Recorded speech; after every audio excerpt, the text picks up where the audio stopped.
This week on Beyond the Evidence.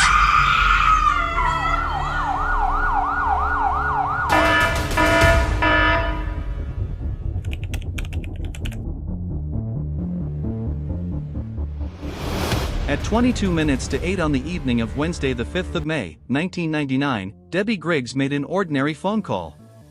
She rang a relative. Arranged a lift to a mother and toddler group for the following morning. Said goodbye. She never kept that appointment. Within hours, inside the family home in Deal on the Kent coast of England, 34-year-old Debbie Griggs, trained nurse, mother of 3 boys, pregnant with her 4th child, was dead. But her body would not be found for 23 years.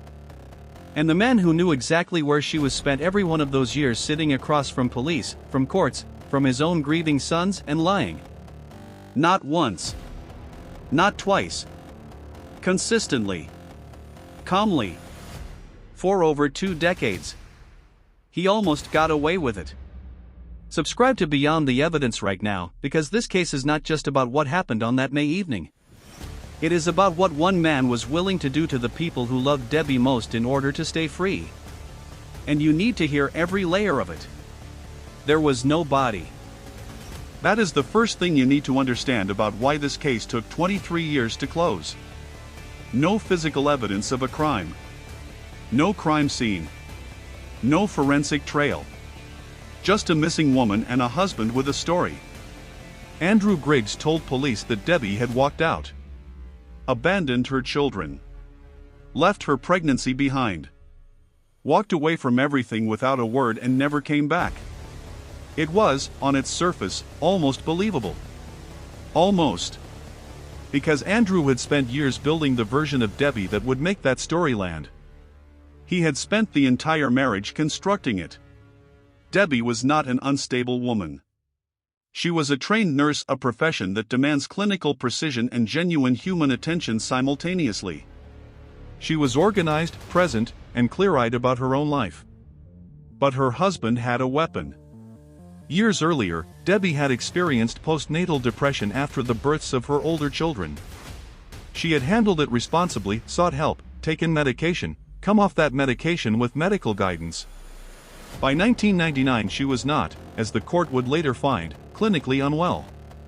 She was paying close and accurate attention to what was happening inside her own marriage. Andrew used that history anyway. Every time Debbie named what was happening, the financial control, the restricted independence, the way he treated their joint assets as solely his, Andrew repackaged her clarity as instability. Her legitimate objections became evidence that something was wrong with her. Not with him. With her. She was keeping records. Andrew knew it. If you are still with this, drop a comment right now with "I'm still here."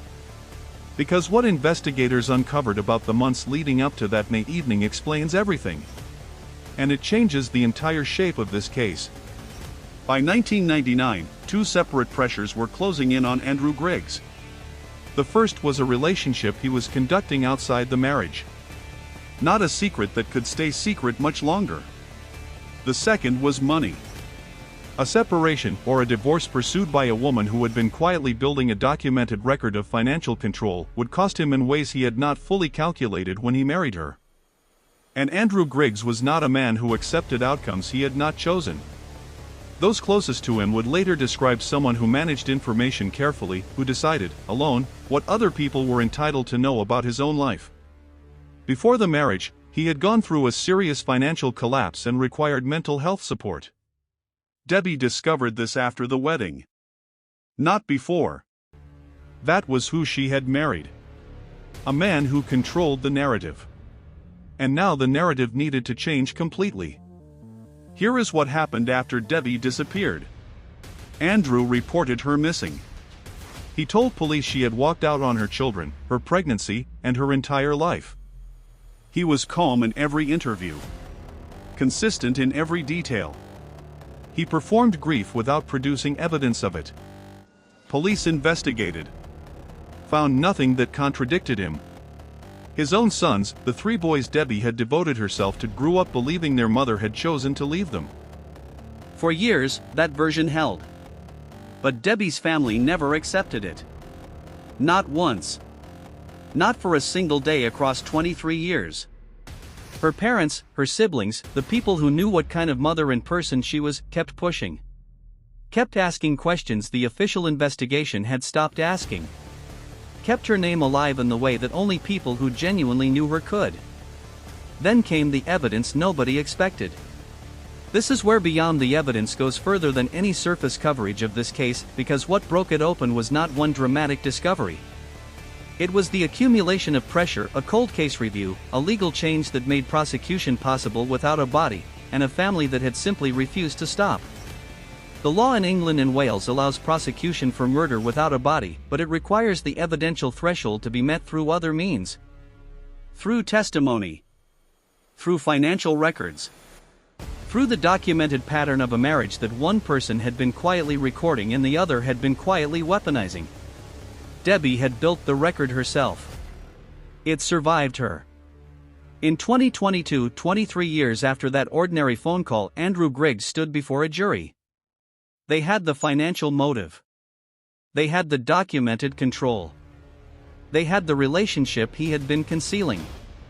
They had 23 years of a story that had never once changed, delivered by a man whose entire history suggested he only shared what served him. And they had the testimony of people who had known Debbie, who described, clearly and specifically, a woman who would never have left her children. Who described the gap between who Andrew presented himself to be and who he actually was. Debbie Griggs was 34 years old on the evening she made that phone call. She was arranging a lift to a toddler group. She was planning for the following morning. She was building a record of her marriage because she was smart enough to know she would need it. She was right about everything. She just didn't get to use it herself. Her family did. 23 years later, in a courtroom in England, the story Andrew Griggs had built over the bones of her life was dismantled piece by piece. And Debbie, the real Debbie, the nurse, the mother, the woman who kept notes and made plans and arranged lifts and loved her children fiercely, was finally allowed to exist again in the only form still available to her. The truth. Drop the word Debbie in the comments if this case stayed with you. If you believe she deserved better than 23 years of silence, like this video and share it with one person who needs to know her name. And subscribe to Beyond the Evidence, because every week we go into the cases where the headline was a fraction of the story. Debbie Griggs was never just a missing persons report.